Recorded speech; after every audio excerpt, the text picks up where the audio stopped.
I explained. Kids trying to make sentences out of book titles. Some of them are actually pretty good. Maybe I should try my hand at it next time I run into a patron. In an attempt to diffuse the tension, I said the first title that came to mind. Pollyanna is pleased to meet you. Those kids are a plague on the public library system, he said, glaring. And so I'm starting to think are you. I had no response for this. Well, to be fair, I had one, but I knew better than to voice it aloud. One of my greatest skills in this world, some might say it was my only skill, was how good I was at being inoffensive. The trick was to look bland, act blander, and voice no opinions whatsoever.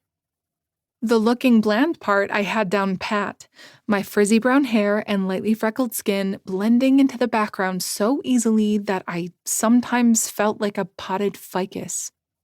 The acting part was easy too. I could go for days at a time without opening my mouth to say anything but, yes, of course, and no, you're right. And no one seemed to think there was anything odd about it. The opinions part was harder, but working in a public space like the Coeur d'Alene Library had taught me the value of tact. Well, he demanded. Don't you have anything else to say?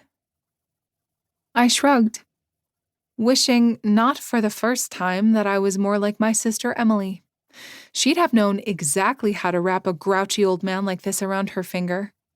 I don't know if it was all the doctors she grew up around or just her natural charm, but she'd had a way of making even the meanest grumps do her bidding. Before she'd gotten too sick to roam the neighborhood with me, we used to visit an ice cream shop a few blocks away from our house. No matter how many fingerprints we left on the glass, or how exasperated the shopkeeper got with all our requests for free samples, she always walked out of there with at least one extra scoop. What would Emily do? We could probably incorporate some Roman history if it helps, I said, thinking of the towering ice cream cones Emily used to carry home with her. She'd never been able to eat the whole thing, but that hadn't been the point. It had been the triumph of it she enjoyed. In all the years since I'd lost her, I hadn't triumphed over anything. Or anyone. Not even myself. Before I could think better of it, I reached for a copy of Toni Morrison's Beloved and held it up. How about Beloved Pagans and Christians? You have to admit it's catchy. I could have almost sworn that Arthur's nostrils flared to twice their size. So that's how you want to play this, huh? I wasn't sure I wanted to play much of anything, but I was already in too deep at that point. There was no ice cream at the end of this particular rainbow, but I couldn't help feeling that Emily would have been proud of me all the same. The Roman triumph of mice and men? I suggested, thinking up Roman history titles as quickly as I could. Inspiration struck, and I snapped my fingers. Oh, I know.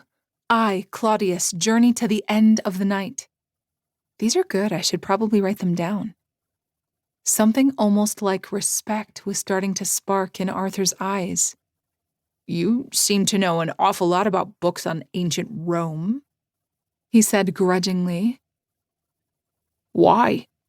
Are you planning to stab someone in the back? This time I didn't hesitate over my reply. Only if he deserves it.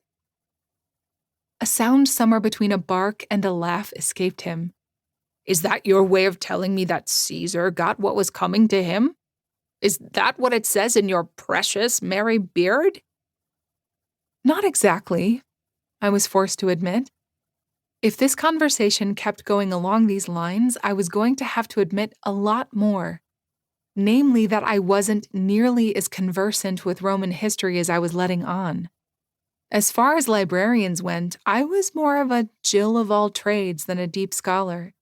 I knew lots of random book titles and could recite the first line from almost every classic piece of literature, but I could only talk intelligently on a subject for about 3 minutes before my storehouse of knowledge petered out.